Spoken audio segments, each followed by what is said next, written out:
Thumbs up. Interpreters ready?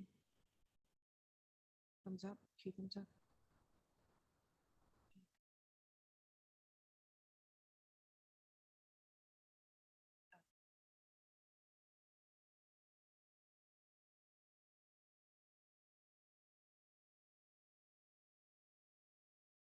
Mr. Chairman, whenever you're ready, or Mr. Vice Chair, I'm sorry.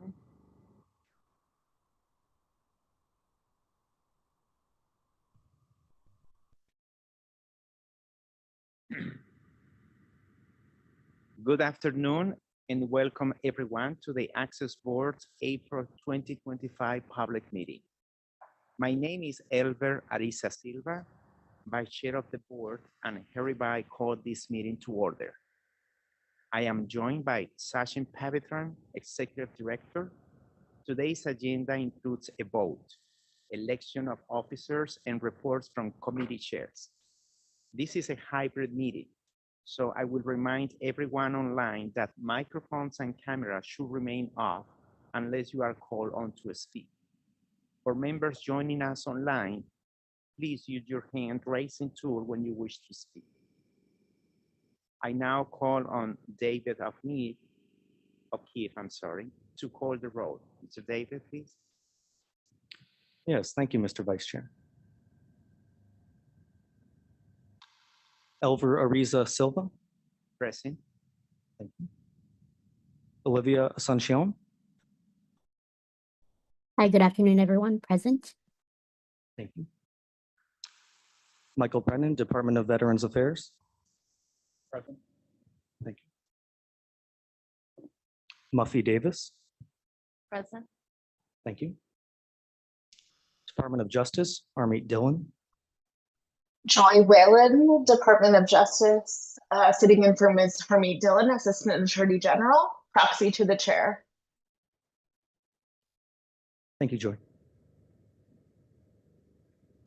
Heather Dowdy. Present. Thank you.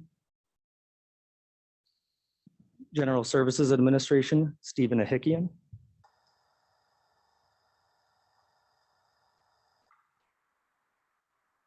General Services Administration, Stephen Ahikian.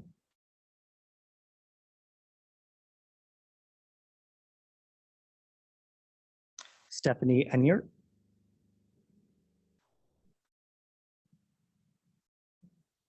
Present. Thank you.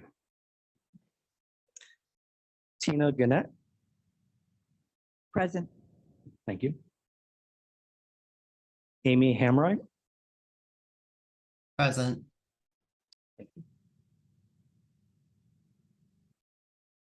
Hannah Ibanez. Present. Thank you. Alexis Kashar.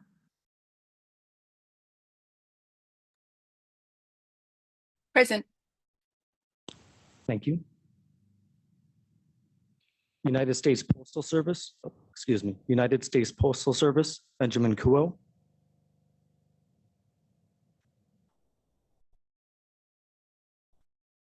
United States Postal Service, Benjamin Kuo.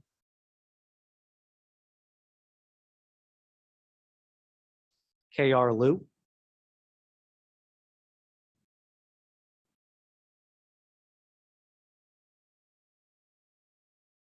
K.R. Liu. Mr. Vice Chair, KR is in the meeting. Present. Thank you, Karen. Benjamin Nadolski. Mr. Nadolski is in the meeting. A bunch of people are not hearing the audio. So just wanted to flag that he's here. This is Rosemary, Access Board. I am seeing chat. So that they cannot hear audio. IT is helping.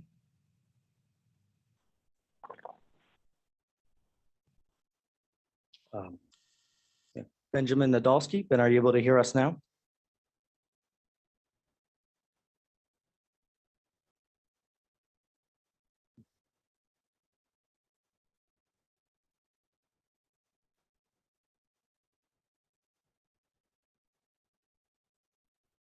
Benjamin Nadolski, if you can see the captioning, can you respond in chat that you are here? Benjamin Nadolski, can you respond to the captioning?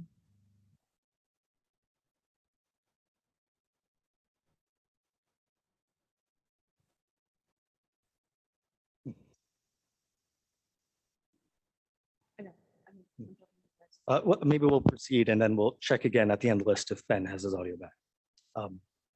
Madeline Ruvalo, Present. thank you. Betty Siegel, Present. thank you.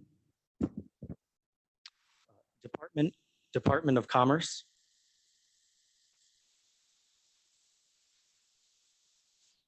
Department of Commerce.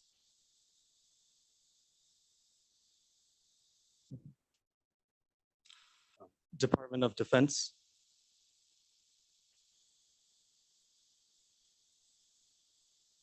Department of Defense.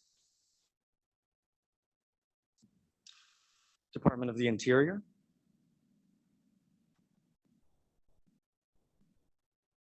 Department of the Interior.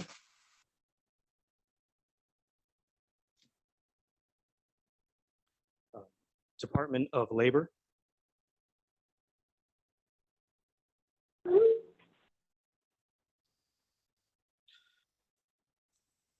Department of Transportation. Present. Thank you. For the record, can you state your name, please?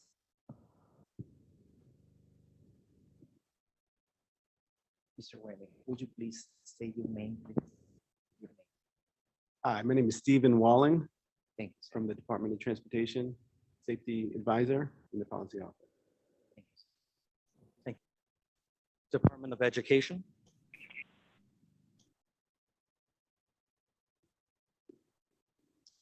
Department of Education.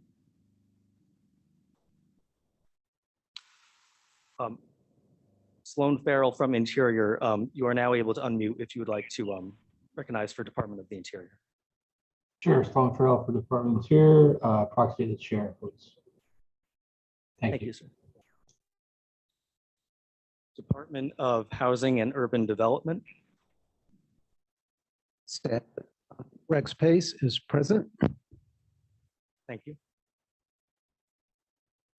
Department of Health and Human Services. Good afternoon. This is Brian Bard, liaison to HHS.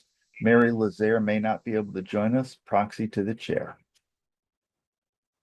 Thank you. John Day from Department of Transportation did just join, and you do have permission to unmute now if you want to recognize yourself for DOT. Yeah, sorry, I had to go out and come in again to hear the room audio. I believe we are represented today by Stephen Walling, who I believe was to be attending in person on behalf of Lauren Smith. We do have Mr. Stephen here. Great. And I think you. Rose has a proxy memo. Correct. Noted. One more time, I will ask Benjamin Nadolski, are you able to hear and recognize yourself?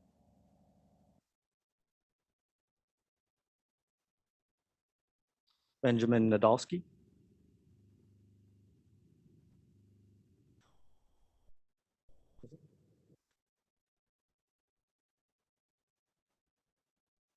Benjamin is here, but he isn't able to unmute at the moment.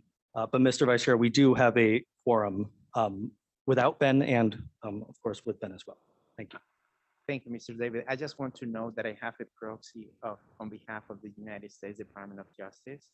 And also, Mr. Sachin is letting me know that we have a proxy on behalf of the U.S. Post Office as well.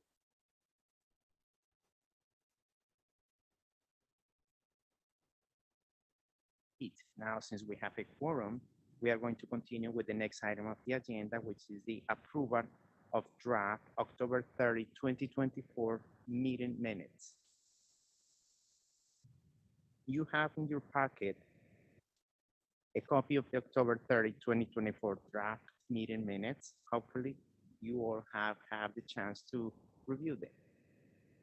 If there are no corrections or edits Can I get a motion to approve the October 30, 2024 draft meeting minutes? So moved. Is there a second? Second. All in favor of approving the October 30, 2024 draft meetings, raise your hands or say A. Aye. Any Nay. opposed? Say nay. Abstain? No. Would you mind, please, Ms. Davis, to just say your name? And Muffy Davis, abstain. thank you very much. The motion passes. The minutes are approved. We will continue now with the election of officers vote.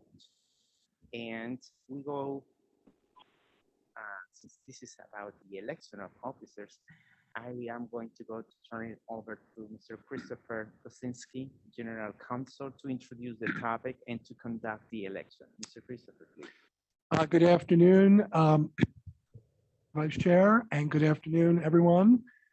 We will proceed first to the election of the Chair and the Vice Chair of the Board. Their terms will run until April 2026. Currently, in 2024, the chair who was elected was a federal member, Katie Kale, previously of the General Services Administration, and the vice chair was Elva Ariza Silva, who is serving as in the position of acting chair at this time due to Ms. Kale's resignation from the board at the time of the change in administration. Pursuant to the Rehabilitation Act, which established the Access Board and the Access Board's bylaws, the chair and the vice chair alternate between public and federal members each year. As a result, the incoming chair must be a public member and the incoming vice chair must be a federal member. Since the last board meeting, Executive Director Pavathran has received nominations for the positions of chair and vice chair. For the position of chair, Elva Ariza Silva, and for the position of vice chair from the Department of Veterans Affairs, Michael Brennan. Are there any further nominations? Hearing none, is there a motion to elect Elva Ariza Silva as chair and Michael Brennan as vice chair of the Access Board for a term commencing in April of 2025 and ending in April of 2026? This is Tina Gannett, so moved. Is there a second? Seconded. All in favor? Aye. Opposed? Are there any abstentions? The Department of Justice abstains with no disrespect to the candidates, only because we did not have the full slate. Thank you. Congratulations to Elver and to Michael on your election to the positions of chair and vice chair of the board.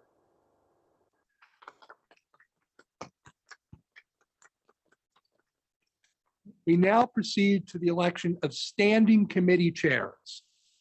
The Access Board currently has 4 standing committees. I'll take them in alphabetical order. Budget, Frontiers, Planning and Evaluation, and Technical Programs. Executive Director has received the following nominations for Access Board Standing Committee chairs to serve a term ending in April 2026. For the Budget Committee, Stephanie Enyart. For the Frontiers Committee, Madeline Rivolo. For the Planning and Evaluation Committee, Tina Gannett. And for the Technical Programs Committee, Benjamin Nadolski. Are there any further nominations? Hearing none, I have a motion to elect the four standing committee chairs by acclamation. So move. Leslie Davis. Is there a second? Second, Betty Siegel. Thank you. All in favor, please signify by saying aye. Aye. Aye. Are there any opposed? Are there any abstentions? The Department of Justice abstains pursuant to our proxy, again, with no disrespect to the candidate. Thank you. Congratulations to the elected committee chairs.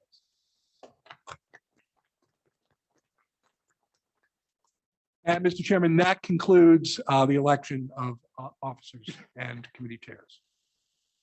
Thank you, Mr. Christopher. Certainly, it is my honor to be elected as a chair of the board. Thank you to everyone. With your input and expertise, it is my hope to fulfill expectations and goals to maintain and or enhance the vision and mission of the Access Board. Mr. Mike, would you like to say something? Thank you. It is an honor to be elected as vice chair, and I look forward to working alongside Elver and Sachin and the entire board here, all our colleagues and staff members on the Access Board. I'm proud to represent the Secretary of Veterans Affairs and my role and my job at the VA of removing access barriers to care, benefits, and services for our nation's veterans for those benefits that they have earned.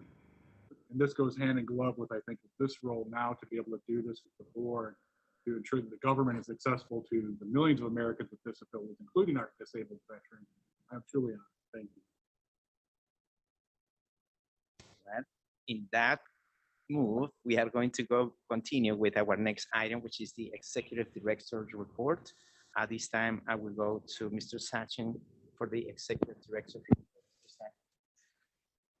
Thank you, Mr. Chairman. Good afternoon, everyone. Welcome to our April board meeting.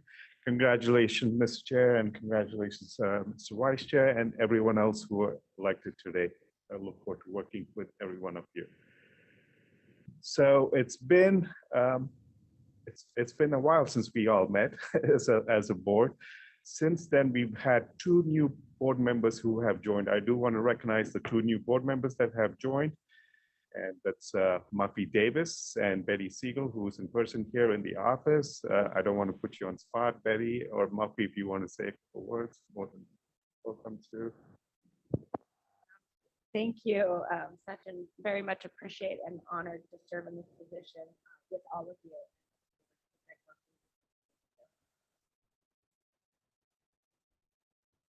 This is Betty. I'll just say ditto to that. I'm also very honored to be a part of this board. Thank you both. I look forward to working with both of you. As I said, it's been a while since we met. Since our October meeting, there's been a change in administration, and with every new administration, there are a lot of transition that takes place, which is typical with the change in administration. So the board has been extremely busy in addressing the various directives that we have been receiving. Just typical to all other federal agencies have been addressing different directives that they've been receiving. So the U.S. Access Board has been addressing the executive orders on different areas, and we have been staying in compliance with what the administration has asked us to do. I want to start off with rulemaking activities. Since we last met, during my last report, I did mention about a few of our rulemaking activities. I want to kind of bring that forward first. Proposed guidelines on EV charging stations. We did submit in the Federal Register a notice for proposed rulemaking for public comment. That was done on September 3rd. Since then, we did the public comment period closed on November 4th, and we received 140 comments, and we have been going through those comments that we have received. Self-service transaction machine was submitted in OMB for their review, and that hasn't changed since then.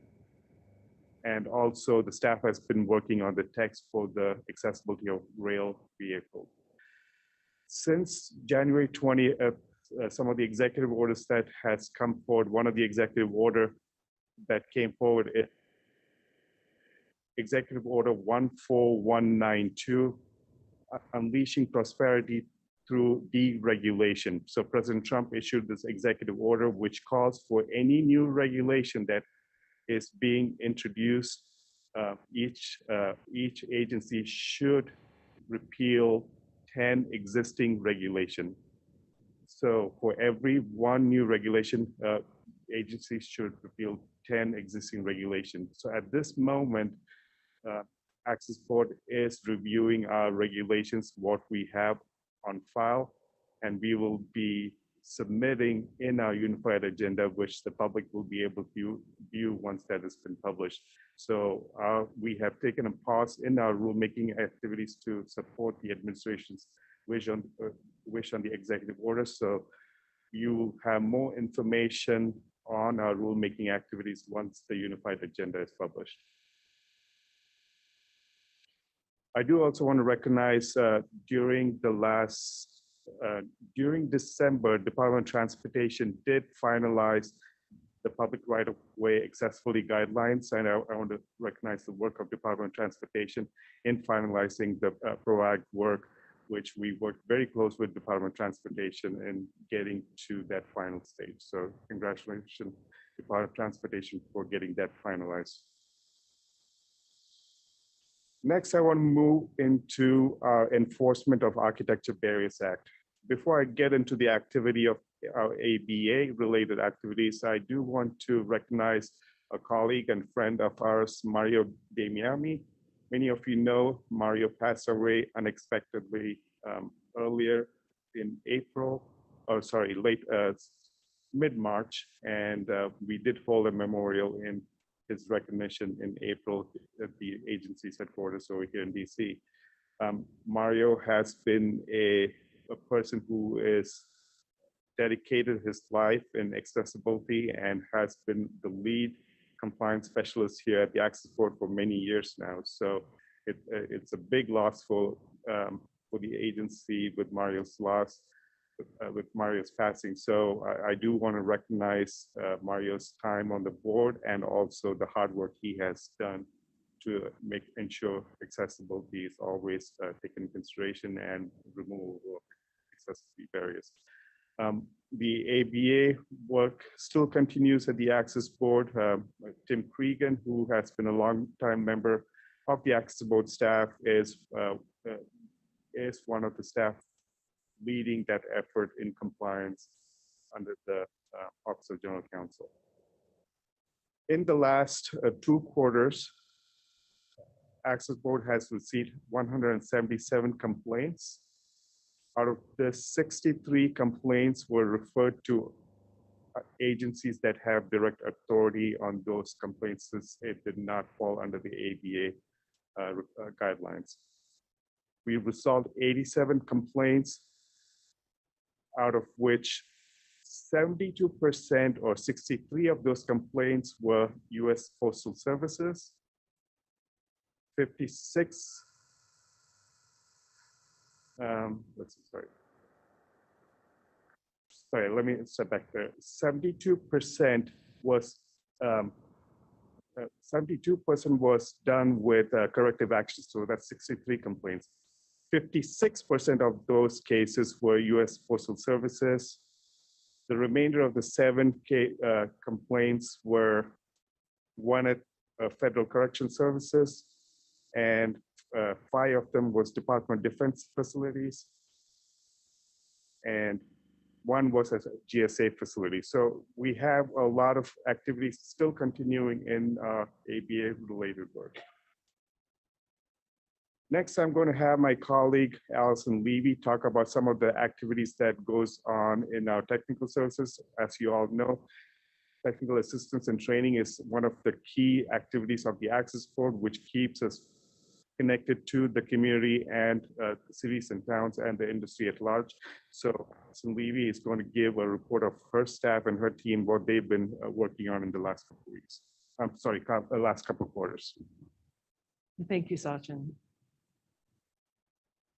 OTS, Office of Technical and Information Services, has managed over 2,400 requests during Q1 and Q2 for technical assistance. We've completed a total of 35 trainings and webinars, reaching over 8,500 participants. In the Q2 alone, OTIS delivered 10 webinars and trainings, reaching over 1,600 participants. There's a slight decrease in the number of trainings in comparison to last year due to some changes. The Access Board's YouTube channel continues to be very popular. We've tracked over 22,000, almost 23,000 views for FY25 to date.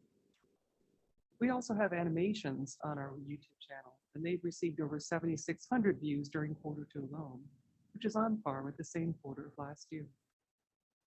ProAct training tracked 2,179 views for 2025 to date, with over 1,200 views tracked in Q2 alone. In 2025, the first 2 quarters, the webinar topics have included alterations, spa resorts, accessible bus and van transportation, the Access Board's role in accessibility, air travel, and accessible means of egress. The April webinar addressed exhibition design and accessibility for visitors with disabilities. And coming up tomorrow, May 1st, our webinar will address or focus on outdoor dining, retail, and community spaces. The Section 508 webinar series began fiscal year 2025 with essential strategies for creating social media content. This was a very popular topic. The January webinar provided highlights from the fiscal year 2024 government-wide Section 508 agency self-assessment. The March webinar was postponed and will be rescheduled.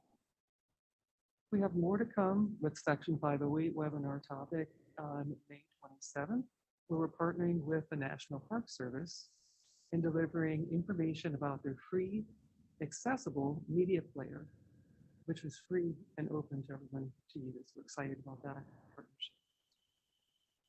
The Section 508 team continued serving as subject matter experts and leaders on accessible information and communication technology, otherwise known as ICT, and the following are a few of the 2025 highlights to date. We've tested and reported on Section 508 conformance for various ICT, including a time and attendance tool that's being used across federal service to ensure that it's accessible. We've developed and presented on print web style Section 508 exceptions, and social media accessibility. We're also working as a co-lead on Section 508 ICT testing baseline portfolio with GSA, making great progress in that area. We're also partnering with the University of Maryland to develop a hybrid version of the test process as well that aligns with baseline for web. We've collaborated also with GSA and OMB, Office of Management Budget, to develop the FY25 agency government-wide Section 508 agency self-assessment tool. We'll be hearing more from us on that in the following, the next Access Board meeting. Under artificial intelligence, we've had some changes. The Access Board hosted a national webinar on January 14th, which summarized the initial findings and recommendations from the FY24 artificial intelligence public hearings and webinars. In February 2025, we ended our memorandum of understanding with the Center for Democracy and Technology and the Association of People with Disabilities. And that concludes our OTIS update. Thank you, Allison. The next, I want to touch on some of our outreach activities that we've been engaged in. I'll start off with some of the international activities. The Access Board being unique in the work that we do, we often get inquiries from other nations on how to duplicate the work that we do, or also technical assistance for the various standards and guides that we have. We also get delegations from other countries visiting the Access Board through the State Department to learn more about the workings of the Access Board and also to learn more about accessibility and disability rights. In December, for example, we got a delegation from Central Central Africa Republic. We met with them recently, and also myself and Amy Nieves had a meeting with the Ministry of Justice in Israel for the work for the work we do, and they had inquiries on some of the accessibility standards and guides and other work that the Access Board is engaged in. This is something that Access Board has historically been working on and having those conversations with other countries so that they can learn more about how accessibility standards are created, but also discuss how accessibility is being addressed in those countries as well. I did have an opportunity earlier this year as I was invited to attend the Zero Project conference in Vienna, Austria. I presented on creating a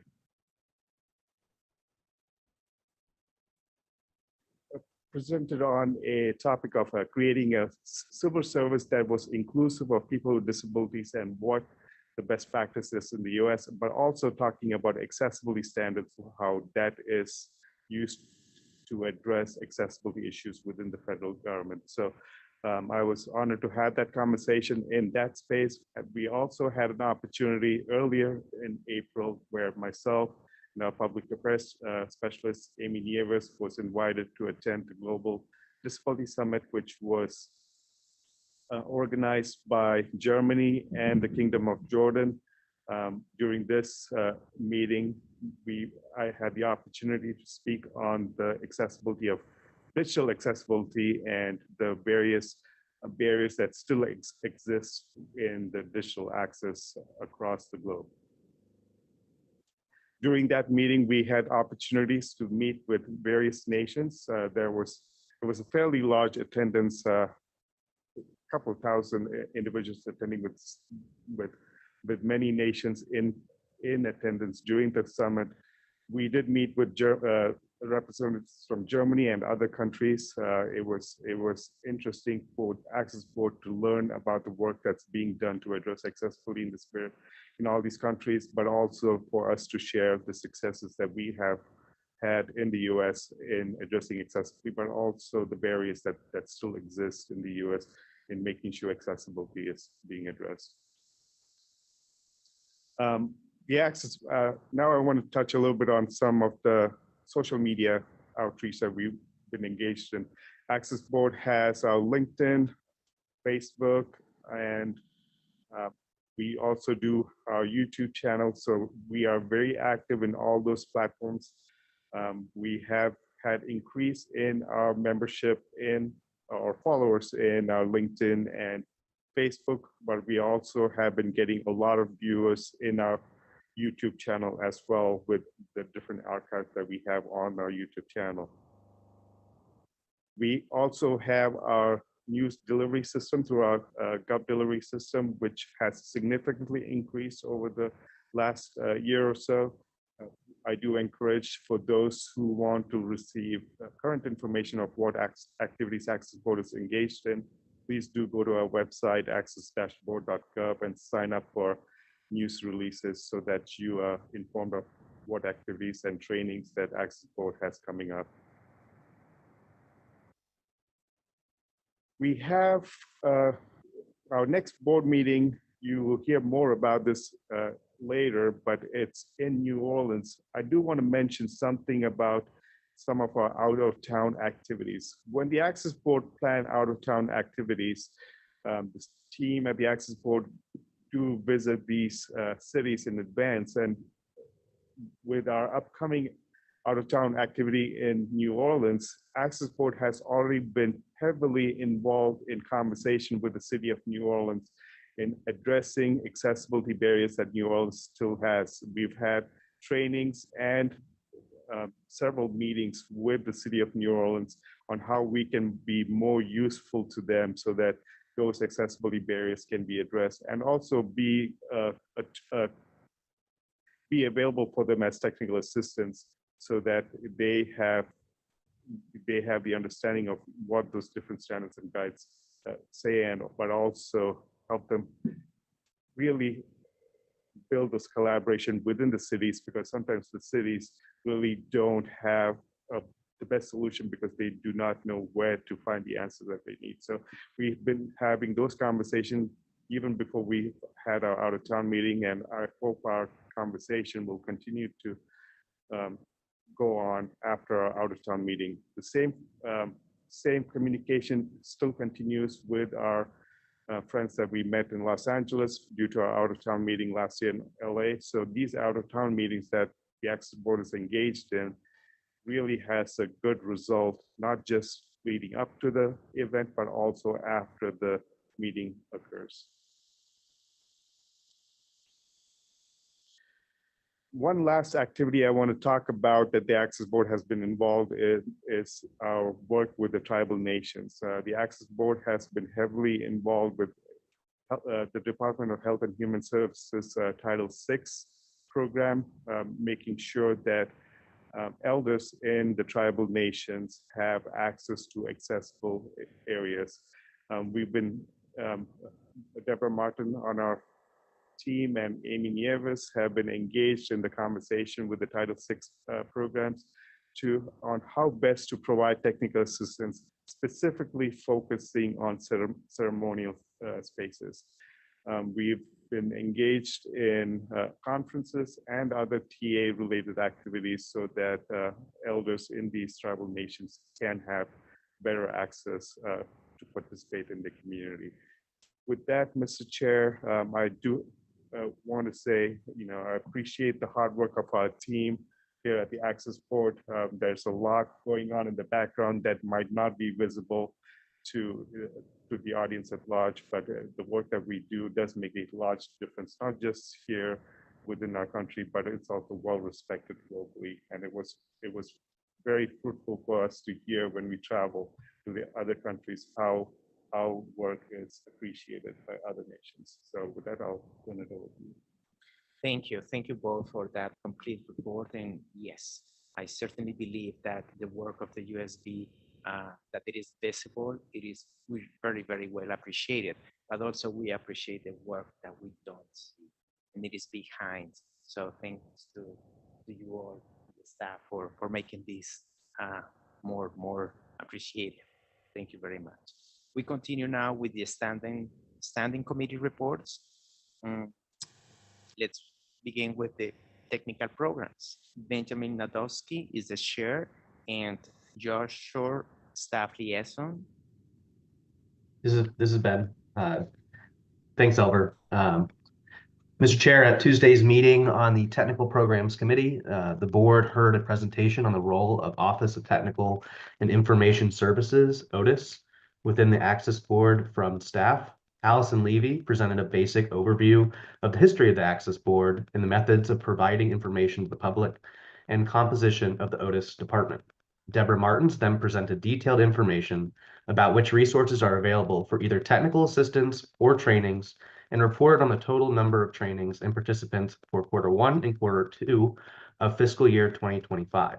She then provided additional information about the role that OTIS plays as staff liaisons for the different Access Board committees and the role of the Frontier Issues Committee.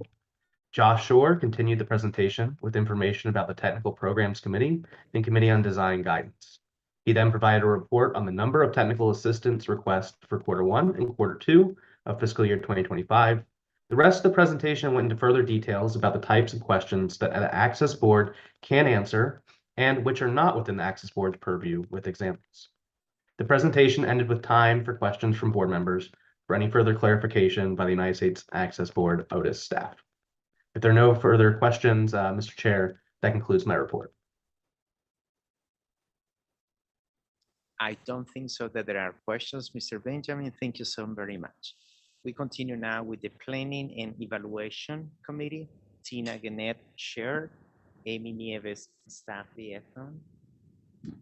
Good afternoon. My name is Tina Gannett, Chair of the Planning and Evaluation Committee. The Planning and Evaluation Committee met on Tuesday afternoon. At our meeting, Access Board's Public Affairs Specialist, Amy Nieves, presented the dates of all upcoming board meetings for the remainder of 2025, 2026, and 2027. All dates will be updated to the board's website later today. Nieves then proceeded to provide an update on the planning for the upcoming board meeting in New Orleans and shared travel reminders and resources for board members' awareness as we prepare for our meeting in July 8th through 10th, 2025. Our town hall will be held on the morning of Wednesday, July 9th at the New Orleans Marriott. So anyone who will be in New Orleans, please mark your calendars.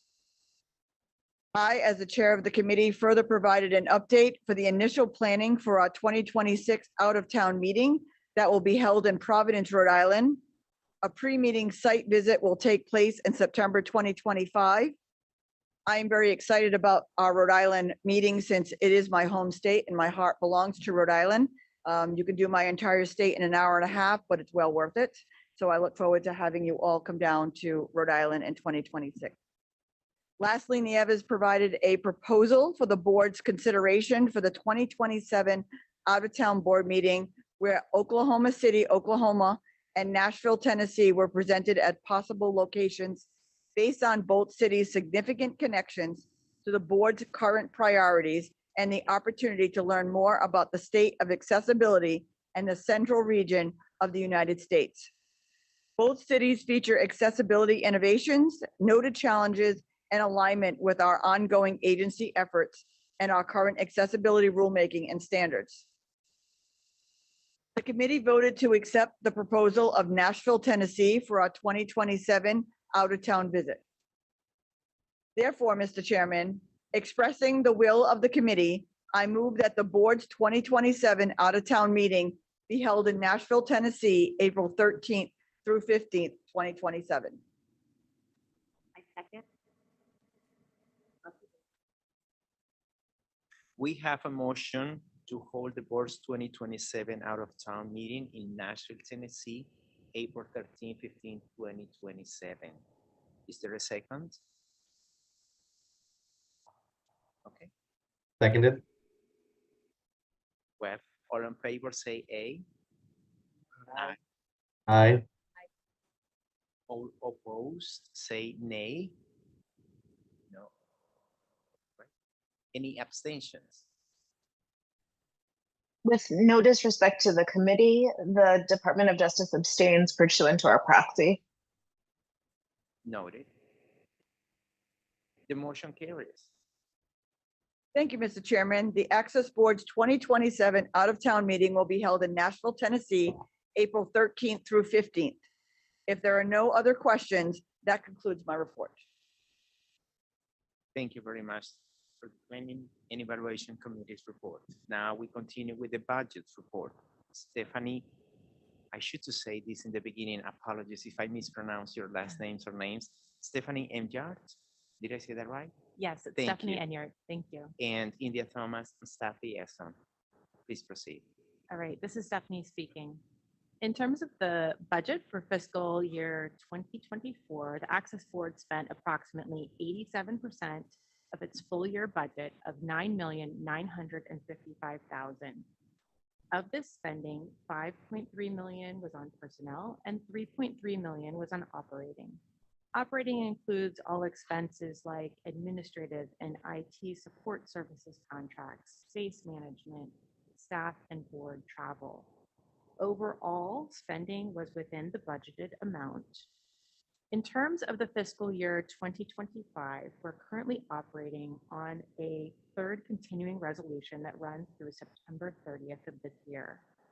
As of April 4th, 2025, the Access Board received a total of $5,317,962 to maintain operations for fiscal year 2025. We are currently awaiting the final apportionment of the remainder of fiscal year 2025. And we anticipate providing a continued update at the next board meeting in July. In terms of the fiscal year 2026 budget request, the Access Board submitted the budget request on September 9th of last year, and it included 3 different funding levels. One that was 2% below fiscal year 2024, as well as a second that was at the current fiscal year 2025 funding, and a third that was for the amount of $10,154,100. I'm happy to report that after passback, the middle of those three options, which was level set funding, was identified. That concludes my report. Sorry. Thank you very much for the budget report. Now we continue with the Frontier Issues Report. Madeline Rubolo, Chair, and Deborah Martins, Staff Liaison, please. Thank you, Mr. Chair. Madeline Rubolo. At Monday's meeting of the Committee on Frontier Issues, the board heard a presentation on exploring artificial intelligence and disability, a Delphi study with industry and policy experts. Dr. Ariel Silverman and Dr. Sarah Elizabeth Bagun, research specialists with the American Foundation for the Blind, started the presentation with a discussion on the research focus of disability, technology, and artificial intelligence, AI. The study used a modified Delphi method, which included one-on-one interviews and surveys of experts from industry, policy, and academia. The presenters reviewed the panel consensus benefits, which included AI improving wayfinding and sidewalk accessibility information, as well as blind users' potential preference for AI reading private material over a human reader, provided the information is not stored in the cloud. The presenters also reviewed the panel consensus concerns, which fell in the following categories: concerns with accessibility, bias, oversight and transparency, the need for disability community involvement, and the need for regulations. While the study identified areas of consensus, it also identified areas left open for debate, such as autonomous vehicles and the effects of AI on workers with disabilities. The presentation concluded with a review of 6 AI principles to educate AI developers specific to AI bias and educate policymakers to minimize risks. The presentation was followed by an engaging dialogue with board members and United States Access Board staff. If there are no questions, Mr. Chair, that concludes my report. Well, thank you very much to everyone for the hard work that you do representing these committees.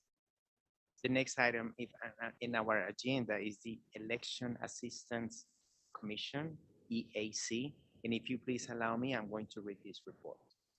In January, the Access Board attended the EAC, Election Assistance Commission, Technical Guidelines Development Committee meeting, and provided review comments on their draft voluntary election night reporting requirements in March.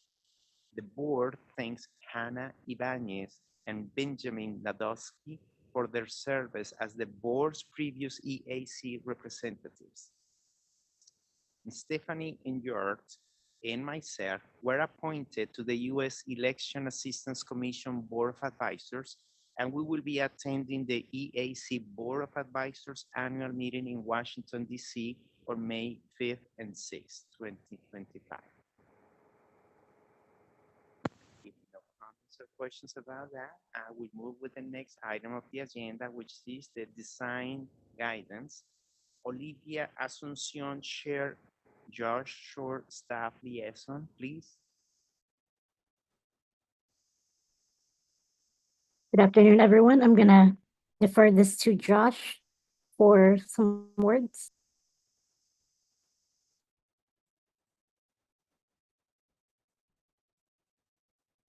Josh Shore, U.S. Access Board. Yeah, we did not have a meeting of the Committee on Design and Guidance this board meeting, and we will be revisiting its integration with the Technical Programs Committee in the future. Thank you.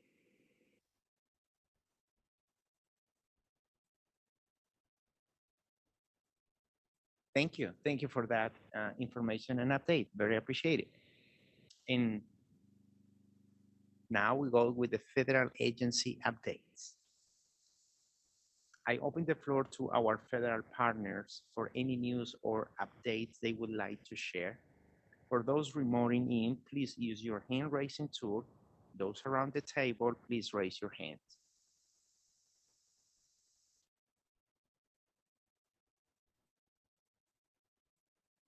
I'm sorry. Yes, please, Mr. Steve. Hi, my name is Steve Walling. I look forward to continuing the ongoing partnership between US DOT and the US Access Board. I have personally have a long history of helping people with disabilities get into cars with that adaptation, helping them learn to drive with these adaptations. And looking forward to continuing the long history between US DOT and US Access Board. I'm excited to work on important accessibility initiatives together. Secretary Duffy has affirmed in his confirmation hearing the importance of ensuring access for people with disabilities to all modes of transportation. We look forward to sharing more about this work in future meetings and working together with our fellow Access Board members and the Access Board itself on this important mission. DOT is interested in how technology can help people with disabilities gain access to transportation. Well, that is a wonderful statement. Yes, sir, because transportation is a really exciting topic for me. It matters a lot. So we look forward indeed. Thank you so much, sir. Thank you. Appreciate it. I'm wondering if maybe the staff will help me with the list of the speakers. No? I mean, at this point, there is no more here on the table, maybe online, Mr. Right?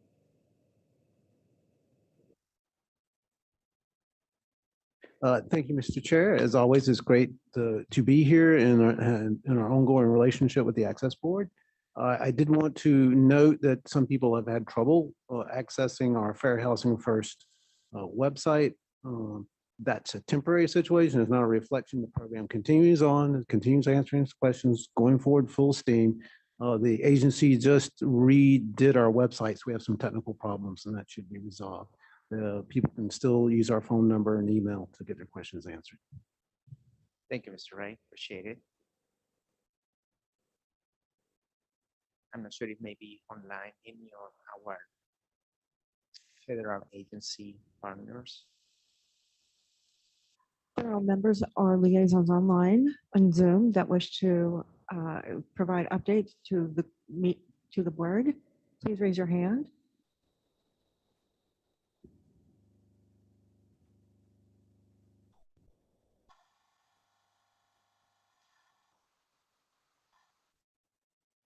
Anyone on any federal liaisons on Zoom that wish to provide updates to the board? Please raise your hand.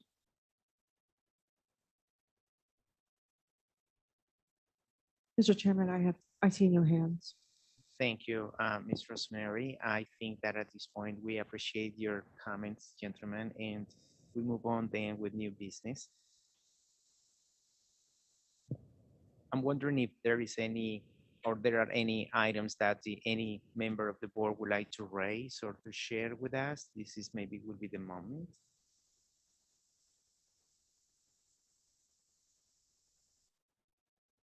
I don't see any raised hands or any indication. I think that I need to ask. There are no new business. So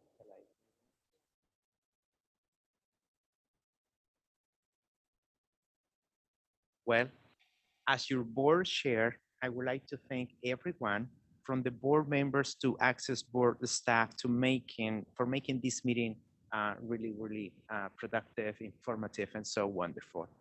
I look forward to working with Mr. Brennan as the vice chair. There will be exciting activities for us to participate in and many interesting and informative presentations from several different speakers. More importantly, we have a full operating budget through the end of fiscal year, which allow us to continue with our work towards furthering accessibility for people with disabilities. We continue that effort with our next meeting in New Orleans, Louisiana in July, and then we will meet again in Washington, D.C. in October 2025. Please keep your eye out for updates from us on our website, as well as the social media, X, Facebook, LinkedIn. With that, I would say, Mr. Sachin, any final remarks? No remarks, Mr. Chair. Thank you, Mr. Sachin. Hearing none, can I get a motion to adjourn? So move. Is there a second? Tina Gannett, second. Thank you, everyone. We stand adjourned.